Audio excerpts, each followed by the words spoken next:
Today, I want to talk to you guys about something that's absolutely terrifying to most people.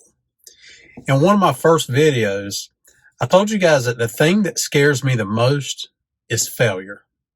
So today we're going to talk about failure. We're going to see some different ways how you can look at failure and understand that failure is not fatal.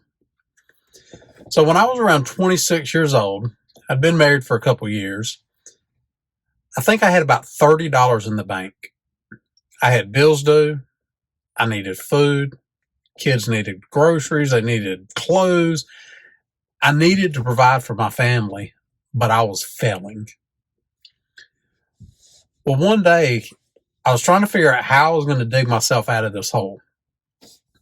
With $30 left, I decided to go to Sogo's and eat lunch. Now, I knew that with $30, that was going to be it. If I went to eat, I wasn't going to have any more money. So what I did was I stepped out on a leap of faith and I said, I can think better on a full stomach than I can on an empty stomach. So I went to Sogo's anyway. While I was sitting there eating, I had a guy named John that I'd known for years. I knew him when I was managing the gyms. John asked me if I knew anybody that could paint his Honda. I'd been messing around with paint. I'd painted a couple motorcycles. So I said, sure, I could do it. I charged him $800. He gave me $400 at lunch. So I took my last $30. I go to lunch. I left with $400. I went the next day. I bought all the paint material, but I was scared to spend all my money. So I didn't buy a respirator. I was out there in the garage. I was painting, no respirator, no vents, just me and the wonderful paint smells. I finished the car. I gave it back to him. He gives me the other $400. He was happy. He said it looked great. Well, that was where my first big business started. I started Innovative Customs. So I was doing paint and body work. The problem was I wasn't skilled enough to get the clientele that I needed. So I was doing the Mako line jobs. I was doing cheaper stuff, $600 to $800 paint jobs. Well, the issue is those clients don't pay. When they do pay, they want to make payment plans to you. So ultimately that business failed. So at 27 years old, I had a failed business. I was scared to death. I didn't know what I was going to do.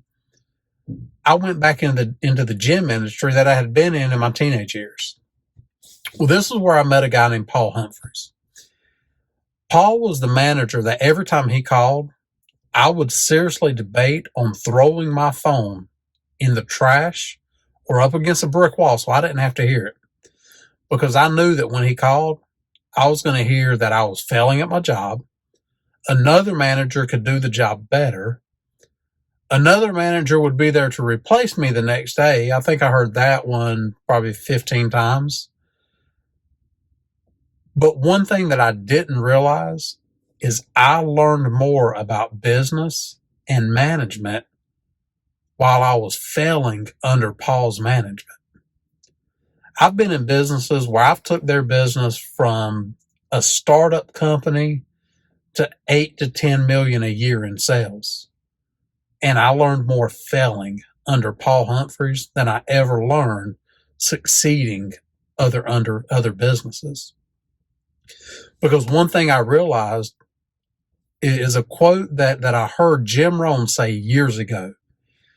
He said, when you look at baseball players, if they're batting a 300, they're making $1 million a year, which means that they failed 70% of the time, but they were still successful. So in sales, we relate that to closing percentages. In the water industry, if you only sell 1 out of 4, you're pretty successful. You're making between 80 and 100,000 a year. But that also means that you failed 75% of the time. You didn't get the job done more times than you got the job right, but you're still considered successful. So when I look at failure now, what I look at is I have to fail a certain amount of times. I've got to get used to disappointment. I've got to get used to failing because that's the only way you're going to reach success. So when I think about all the years, all the failures, I failed friends, I failed family, I failed businesses, I failed myself. But I know that every single failure makes me a better person. It makes me a better manager, and it makes me better equipped to deal with tomorrow's failures because I know that that will lead to next week's success. So the next time you fail at something, the next time you really feel like you screwed up, there's no redemption from it. Just understand that that puts you one step closer to your next success.